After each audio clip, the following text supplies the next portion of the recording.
আসসালামু আলাইকুম রহমতুল্লাহ। সম্মানিত ভিউয়ার্স, আশা করি আল্লাহর রহমতে আপনারা সকলে ভালো আছেন। ভিউয়ার্স, আজকে আমি আপনাদের মাঝে উপস্থিত হয়েছি 18তম শিক্ষক নিবন্ধনের লিখিত পরীক্ষার ফলে বৈষম্যর শিকারের কারণে 18তম শিক্ষক নিবন্ধনে অকৃতকার্য যেসব প্রার্থী ছিলেন তারা আবার নতুন করে এনটিআরসি চেয়ারম্যানের পদত্যাগ সহ 18তম শিক্ষক নিবন্ধনের প্রার্থীদের আবার পুনরায় খাতা মূল্যায়নের দাবি জানিয়েছেন। চলুন কেনই বা এই মূল্যায়নের দাবি জানিয়েছেন সেই সম্পর্কিত বিস্তারিত আলোচনা করব। বিস্তারিত জানতে আমার চ্যানেলের সাথেই থাকুন। বেসরকারি শিক্ষক নিবন্ধন প্রত্যয়ন কর্তৃপক্ষে এনটিআরসি চেয়ারম্যানের পদত্যাগ সহ 5 দফা দাবি জানিয়েছে 18তম শিক্ষক নিবন্ধনের লিখিত পরীক্ষায় অংশ নেওয়া পরীক্ষার্থীরা। রোববার 17 নভেম্বর জাতীয় প্রেস ক্লাবের সামনে 18তম শিক্ষক নিবন্ধন ভুক্তভোগী পরীক্ষাবৃন্দের ব্যানারে আয়োজিত এক মানববন্ধনে এই দাবি জানানো হয়। 18তম মানববন্ধনে পরীক্ষার্থীদের পক্ষে সমন্বয়ক ইলিয়াস হোসেন বলেন, জুলাই অভ্যুত্থানে আমরা আন্দোলন করেছি। আন্দোলনে অংশ নেওয়ার কারণে নিজেদের ঘরে থাকতে পারিনি, কিন্তু দেখা যাচ্ছে আন্দোলনকারী ছাত্র সমাজ আজ এনটিআরসির মাধ্যমে বৈষম্যর শিকার হচ্ছে। তিনি বলেন, 18তম শিক্ষক নিবন্ধনে লিখিত পরীক্ষায় সব বিষয়ে পাস নম্বর হিসেবে 40 বিবেচনা করা হয়েছে, কিন্তু দুঃখের বিষয়ে আমাদের অনেক পরীক্ষার্থী 100 নম্বরের সঠিক পরীক্ষা দিয়েও লিখিত পরীক্ষায় ফলাফলে অকৃতকার্য দেখানো হয়েছে। অথচ আমাদের অনেক সহপাঠী মাত্র 40 নম্বর উত্তর করেছে, কিন্তু ফলাফলে তালিকায় তাদের নাম এসেছে।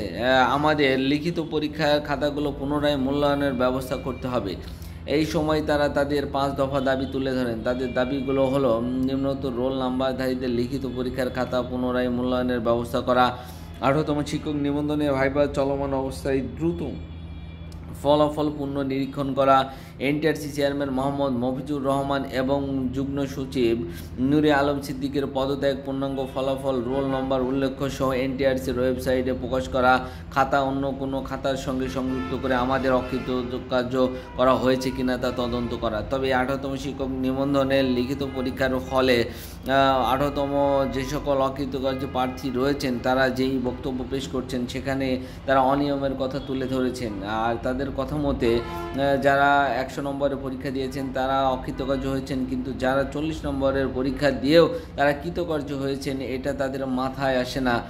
তবে এখানে আরেকটি বোঝার বিষয় আছে। আপনারা জানেন যে বিভিন্ন বিষয়ে যে সকল বিষয় শিক্ষকের সংকট রয়েছে সেই সকল বিষয়ে এনটিআরসি নামক প্রতিষ্ঠানটি যারা 40 এবং 40 ঊর্ধ্ব পেয়েছে তাদেরকে কৃতকার্য করেছেন, এবং অনেকেই রয়েছে কিছু কিছু বিষয় রয়েছে যে বিষয়ে পদসংখ্যা নেই বললেই চলে। আর সেই সকল বিষয়ে এনটিআরসি নামক প্রতিষ্ঠানটি অনেকে হয়তো বা 60-70 মার্ক পেলেও তাদেরকে অকৃতকার্য করা হয়েছে, এমনও হতে পারে।